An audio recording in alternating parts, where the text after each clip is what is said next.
નમસ્કાર. દિવસભરના તાજા સમાચારોમાં તમારું સ્વાગત છે. તમારી સાથે હું છું પિનલગીરી ગોસ્વામી.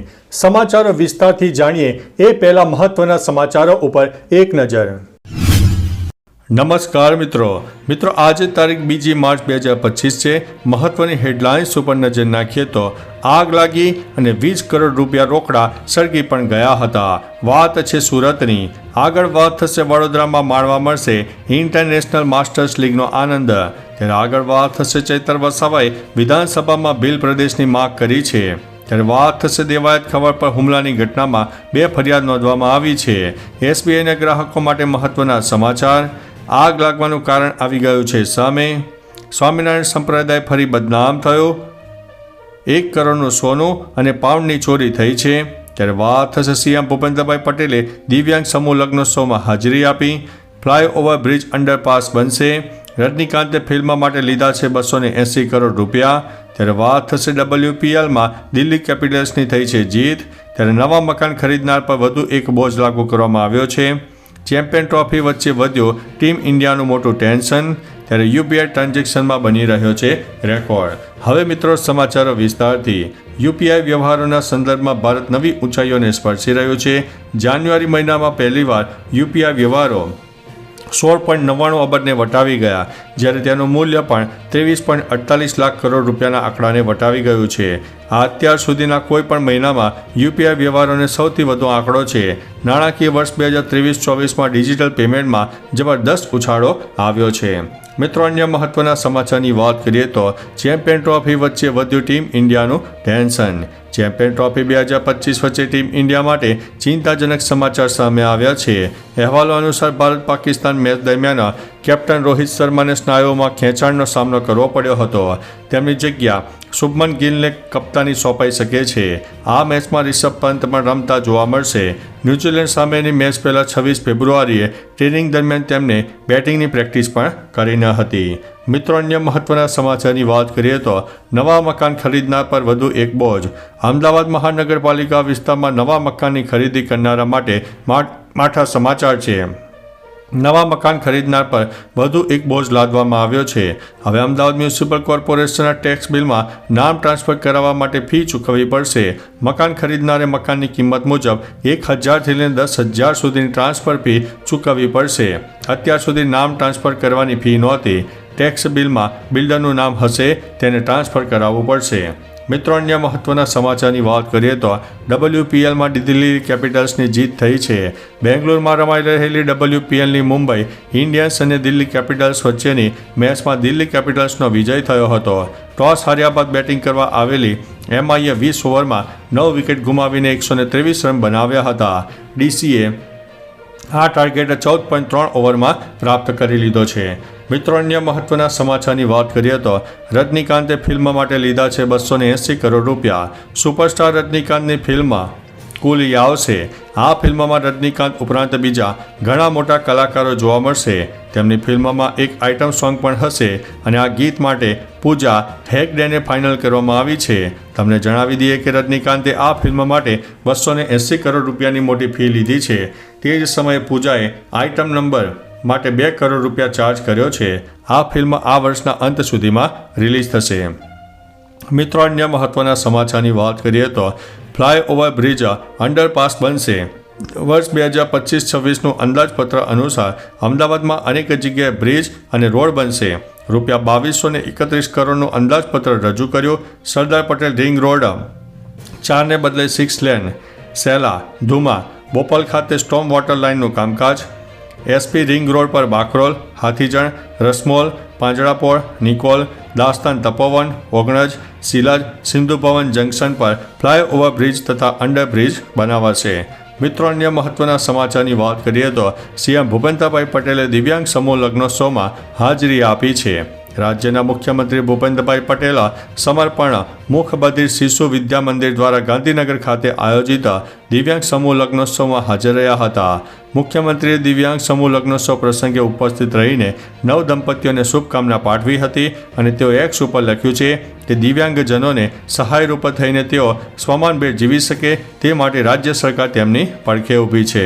મિત્રો, અન્ય મહત્વના સમાચારની વાત કરીએ તો 1 કરોડનું સોનું અને પાઉન્ડની ચોરી.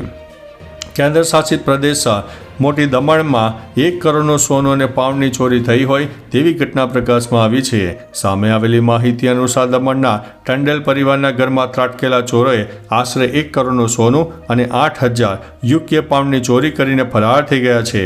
ચોરો એક મંદિરમાં મૂકેલી દાનપેટી પણ તોડીને રકમની ચોરી કરી છે. દમણ પોલીસે આ મામલે તાત્કાલિક કાર્યવાહી હાથ ધરી છે. મિત્રો, અન્ય મહત્વના સમાચારની વાત કરીએ તો સ્વામિનારાયણ સંપ્રદાય ફરીથી બદનામ થયો. સ્વામિનારાયણના સંતોના અનેક વિડીયો વાયરલ થતા રહે છે. હવે ધોરાજીના ફરેણી ગુરુકુળના ખજાનચીનો 10 મહિના પૂર્વેનો વિડીયો વાયરલ થયો હતો, જેમાં ફરેણી ગુરુકુળના ખજાનચી હરિચરણ સ્વામી અન્ય એક ભગવાધારી યુવાન સાથે કટંગી હાલતમાં જોવા મળે છે. વિડીયો વાયરલ થતાં હરિભક્તોમાં રોષ છે. કહી રહ્યા છે કે હરિચરણે ફરેલી ગુરુકુળનું નામ ખરાબ કર્યું છે. મિત્રો, અન્ય મહત્વના સમાચારની વાત કરીએ તો આગ લાગવાનું કારણ સામે આવ્યું. સુરતમાં ટેક્સટાઇલ માર્કેટમાં આગ લાગવાનું પ્રાથમિક કારણ સામે આવ્યું, જેમાં ફાયર ફાઇટરના કર્મચારીઓના જણાવ્યા અનુસાર બિલ્ડિંગ ઉપર ગેરકાયદેસર રીતે પતરાનો શેડ બનાવવામાં આવ્યો હતો. અહીં લાખો મીટર કાપડને ખડકી દેવામાં આવ્યું હતું. આ પ્રાથમિક રીતે પતરાનો શેડ બનાવ્યો હતો, તેના કારણે આગ વધુ પ્રસરી હોવાનું સામે આવ્યું છે. પતરાના શેડ બનાવીને ગેરકાયદેસર દબાણ થયું છે, જેની હવે તપાસ થશે કે નહીં તે હવે જોવાનું રહ્યું છે. મિત્રો, અન્ય મહત્વના સમાચારની વાત કરીએ તો SBIના ગ્રાહકો માટે મહત્વના સમાચાર છે. SBIના ગ્રાહકો માટે સારા સમાચાર સામે આવ્યા છે. SBI અનુસાર SBI ગ્રાહકોને રિવોર્ડ પોઈન્ટની રીડીમ કરવાની લાલચ આપીને છેતરપિંડી આચરી રહ્યા છે. હવે આનંદના સમાચાર ગણવા કે દુઃખના સમાચાર? આ ગુનેગારો ગ્રાહકોને SMS મોકલી રહ્યા છે, જેમાં તમને એક લોભામણી લાલચોનો આનંદ આપી રહ્યા છે, જેમાં એક લિંક ઉપર ક્લિક કરવાનું અથવા તો કોઈ ચોક્કસ નંબર ઉપર કોલ કરવાનું કહેવામાં આવે છે. આ લિંક અથવા તો નંબર દ્વારા તેઓ ગ્રાહકોની બેન્કિંગ માહિતી ચોરી શકે છે અને તેમને નાણાકીય નુકસાન પણ પહોંચાડી શકે છે. મિત્રો, અન્ય મહત્વના સમાચારની વાત કરીએ તો દેવાયત ખબર પર હુમલાની ઘટનામાં 2 ફરિયાદ નોંધાઈ છે. દેવાયત ખબરની ગાડી પરના કથિત હુમલાના કેસમાં હવે ચાંગોદર પોલીસે અલગ અલગ 2 ફરિયાદ નોંધી છે. પ્રથમ ફરિયાદમાં દેવાયત ખબર ફરિયાદી બન્યો છે, તો બીજી ફરિયાદમાં ભગવતસિંહ ફરિયાદી બન્યા છે. બંને પક્ષે સામસામે ફરિયાદ નોંધાઈ છે. ઉલ્લેખનીય છે કે સાણંદમાં ડાયરામાં ગેરહાજરીના મુદ્દે પોલીસે અરજી ન લેતા લોક સાહિત્યકાર દેવાયત ખવડે હાઈકોર્ટના દ્વાર ખખડાવ્યા હતા. મિત્રો, અન્ય મહત્વના સમાચારની વાત કરીએ તો ચૈતર વસાવાએ વિધાનસભામાં બિલ પ્રદેશની માગ કરી છે. હાલ વિધાનસભાનું સત્ર ચાલી રહ્યું છે. આમ આદમી પાર્ટીના ધારાસભ્ય ચૈતર વસાવાએ વિધાનસભામાં બિલ પ્રદેશની માગ કરી હતી. ચૈતર વસાવાએ કહ્યું છે કે આઝાદીના 77 વર્ષ બાદ પણ અનુસૂચિ 5ની અમલવારી કરવામાં આવતી નથી. આદિવાસી સમાજને આજે દરેક નાની મોટી માગને લઈને આંદોલન કરવું પડે છે. આ દરેક સમસ્યાનો ઉકેલ છે કે અમોને અલગ બિલ પ્રદેશ આપી દેવામાં આવે. મિત્રો, અન્ય મહત્વના સમાચારની વાત કરીએ તો વડોદરામાં માણવા મળશે ઇન્ટરનેશનલ માસ્ટર લીગનો આનંદ. વડોદરાના કોટંબી ક્રિકેટ સ્ટેડિયમમાં ઇન્ટરનેશનલ માસ્ટર લીગ ટુર્નામેન્ટનું આયોજન થશે, જેમાં સચિન, લારા, સ્વાન સહિત 60 દિગ્ગજ ક્રિકેટરો રમશે. વડોદરામાં ઓસ્ટ્રેલિયા માસ્ટર્સ અને શ્રીલંકા માસ્ટર્સ વચ્ચે પહેલી મેચનું આયોજન હતું. કોટંબી સ્ટેડિયમમાં 28 ફેબ્રુઆરીથી 7 માર્ચ દરમિયાન IMLની 6 મેચ રમાશે, જેમાં Bharat, south Africa, England, Australia, West Indies અને શ્રીલંકાની ટીમના માસ્ટર ખેલાડીઓ દેખાશે. મિત્રો, અન્ય મહત્વના સમાચારની વાત કરીએ તો આગ લાગી અને 20 કરોડ રૂપિયા સળગી ગયા. 26 ફેબ્રુઆરીએ સુરતના શિવશક્તિ ટેક્સટાઇલ માર્કેટમાં એવી આગ લાગી કે 822માંથી 700 જેટલી દુકાનો બળીને ખાખ થઈ ગઈ, જેના કારણે લગભગ 850 કરોડ રૂપિયાનું નુકસાન થયું છે. આ ઘટનામાં એક વેપારીએ દાવો કર્યો છે કે તેના 20 કરોડ રૂપિયા રોકડા સળગીને ખાખ થઈ ગયા છે. વેપારી મુજબ આ રોકડા અલગ અલગ પાર્ટીઓના છે અને વેપારીની આખી દુકાન આગની ઝપેટમાં આવી ગઈ હતી. મેયરે વેપારીને અંદર પણ જવા દીધા ન હતા. મિત્રો, અન્ય મહત્વના સમાચારની વાત કરીએ તો KYC કરવાના બહાને ઠગાઈ.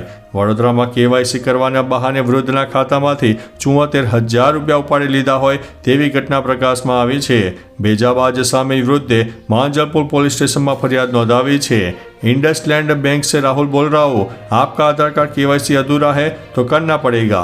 એમ કહીને બેજાબાજે વૃદ્ધ સાથે છેતરપિંડી કરી અને પોલીસે આરોપીની શોધખોળ શરૂ કરી છે. તો ચાલો મિત્રો, ફરીથી દેશ અને દુનિયાના સુપરફાસ્ટ સમાચાર લઈને મળતા રહીશું. ત્યાં સુધી અમને રજા આપશો. નમસ્તે.